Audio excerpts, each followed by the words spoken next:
You know what? There really are underrated rock bands you didn't know were Christian. And no, this isn't soft worship music or watered down radio pop. These are real rock bands with real records, real riffs, and real credibility. Bands that quietly flew under the radar while standing shoulder to shoulder with mainstream rock acts.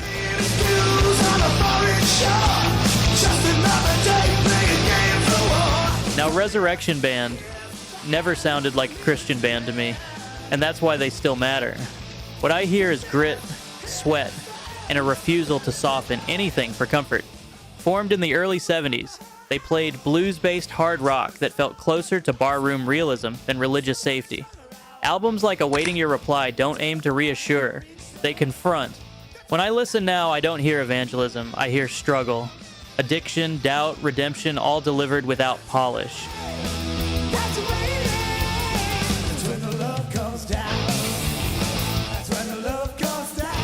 They toured relentlessly, played real venues, and earned respect from secular crowds who often didn't know or care about their beliefs.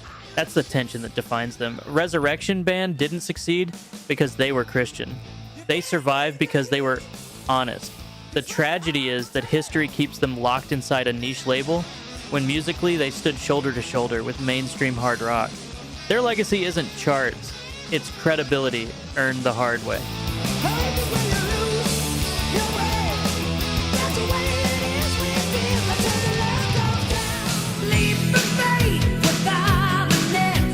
Petra makes me wonder how close a band can get to mainstream success without ever being allowed inside it. By the early 80s, they sounded ready. Albums like Never Say Die had the polish, the hooks, and the scale. When I hear those records, I don't hear limitation. I hear confidence. Petra wasn't experimenting. They were aiming big. Yet no matter how professional the sound became, the context never changed.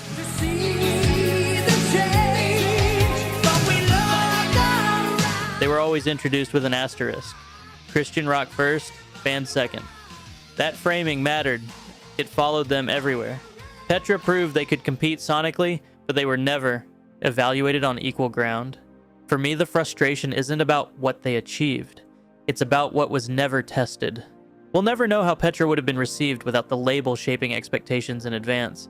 Their story isn't failure or triumph. It's a ceiling nobody asked them to break, but nobody removed either.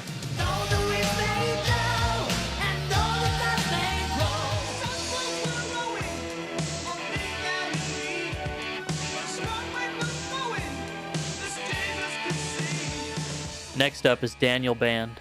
They feel like a band that chose friction over comfort, even when it worked against them.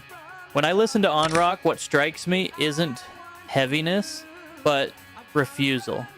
These songs don't reach out. They push back.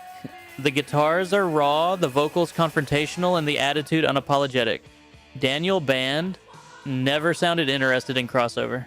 That decision shaped everything that followed.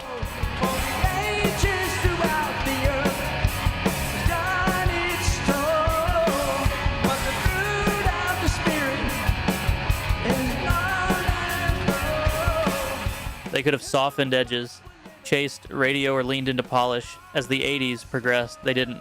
Instead, they doubled down on volume and grit. I keep asking myself whether that was bravery or self-sabotage. Maybe both. Their sound easily could have lived in secular hard rock spaces, yet the band seemed uninterested in translation. For me, Daniel Band represents a fork in the road most bands take, and they didn't. Integrity won. Exposure lost. History tends to reward compromise, not refusal. That's why Daniel Band still feels unfinished, even decades later.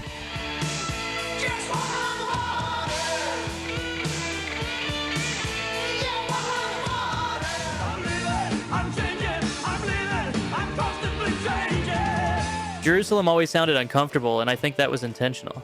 Their Swedish roots gave them a darker, heavier atmosphere than most Christian rock bands of the era. When I listen to their early records, I hear urgency bordering on menace. This wasn't music meant to soothe. It warned. What stands out is how they fit nowhere. Too heavy for church audiences, too explicit spiritually for metal crowds.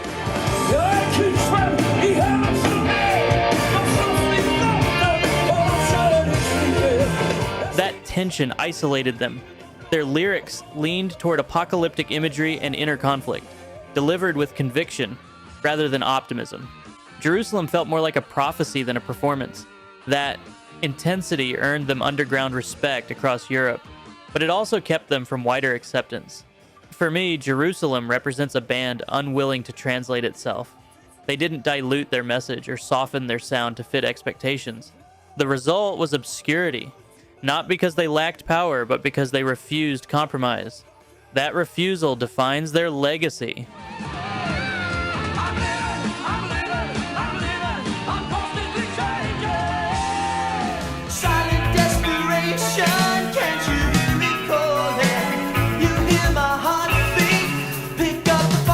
Servant feels like a band that understood presentation better than most of their peers. In the early 80s, when image and production started to matter, Servant leaned into polish, keyboards, and sleek arrangements.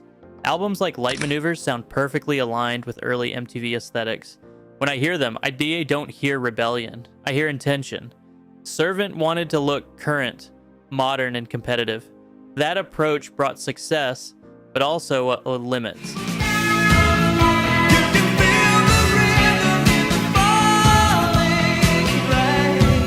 Their music rarely challenges the listener, it reassures instead. For me, the question isn't whether Servant was talented, it's whether they played it too safe. They helped modernize Christian rock's image, but at the cost of edge. Servant represents a turning point where professionalism overtook danger. That choice made them influential, but also forgettable outside their scene. They mattered historically, but emotionally. They rarely linger the way riskier bands do.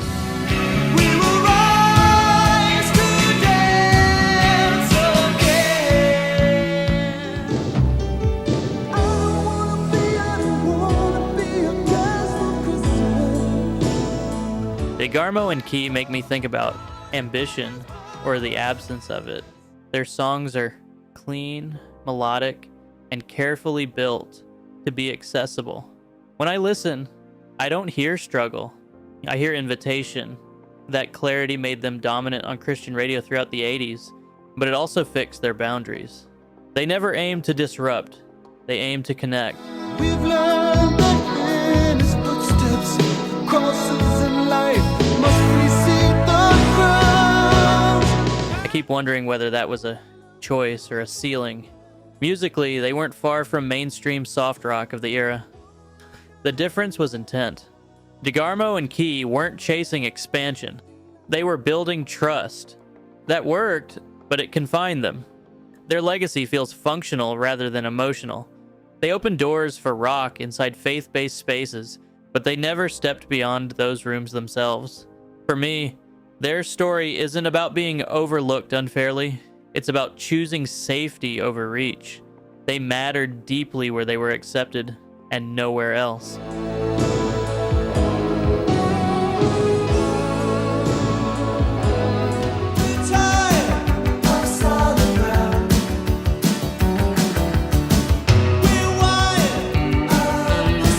The 77s are proof that subtlety can be more dangerous than volume. Signed to Island Records, they operated comfortably within the alternative rock world, not beside it. When I listen to them, I don't hear a band trying to represent belief. I hear a band exploring doubt, ambiguity, and introspection. Their lyrics feel poetic rather than declarative, which is why secular critics took them seriously. That seriousness came at a cost. The 77s never fit cleanly into Christian marketing, nor did they fully embrace it.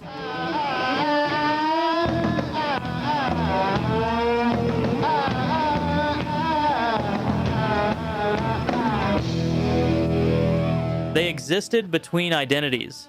For me, that's the core tension. They were too thoughtful for one audience and too labeled for the other. Their music didn't demand agreement. It invited reflection. That approach limited their exposure, but preserved their integrity. The 77s weren't underrated because they lacked quality. They were underrated because they refused to explain themselves. In rock history, that refusal often ages best.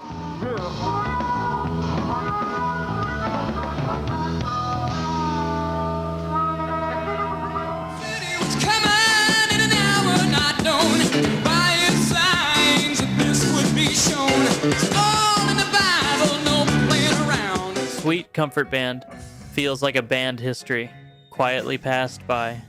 Emerging during the transition from 70s rock to 80s Polish, they balanced musicianship with accessibility. When I listen to Perfect Timing, I hear restraint. Nothing screams for attention. That's both their strength and weakness.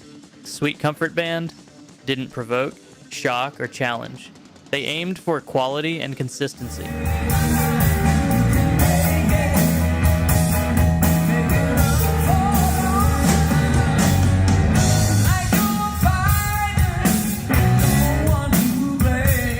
That made them reliable, but also easy to overlook. They became a gateway for listeners wary of Christian rock, offering familiarity rather than confrontation. Their story raises a larger question, though. Is being dependable enough to be remembered? Sweet Comfort Band helped normalize rock within faith-based spaces, but normalization rarely earns myth. They weren't revolutionary, they were transitional. Their influence lives on quietly in later melodic acts, even if their name doesn't. Sometimes a band's importance lies not in standing out, but in smoothing the path for others behind them.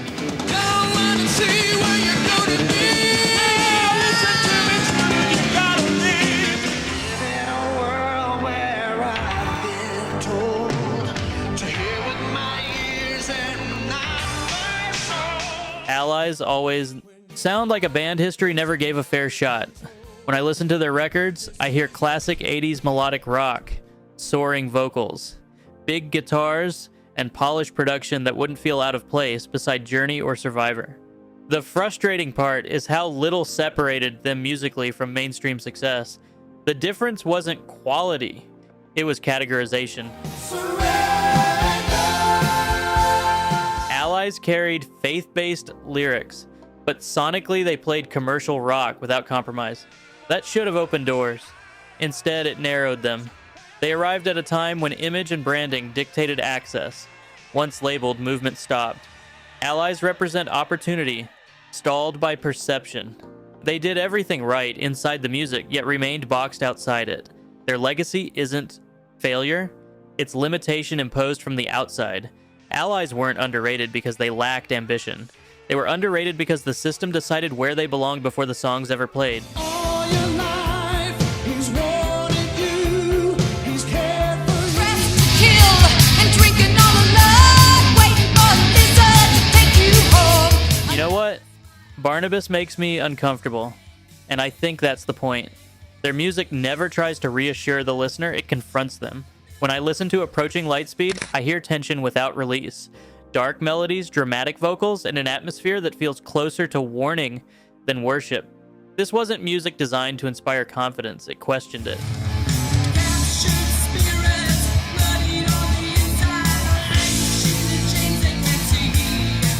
Barnabas arrived too early for metal audiences, and too intense for church audiences. That timing trapped them. They didn't soften the darkness or clarify the message. They leaned into ambiguity. I keep wondering, what would have happened if they'd arrived 5 years later, or 5 years earlier? Would they have found their audience? Or was discomfort always the goal? Barnabas didn't fail to connect. They refused to translate. That refusal preserved their identity, but erased their momentum. For me, Barnabas isn't underrated because they were ignored. They're underrated because they were never meant to be embraced. Some bands exist to unsettle. Barnabas never apologized for that.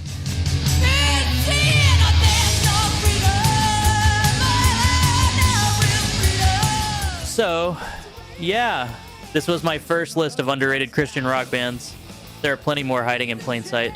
If you discovered something new, hit like, subscribe, and let me know which bands deserve a follow-up. Drop your suggestions in the comments and keep the rock conversation going. You're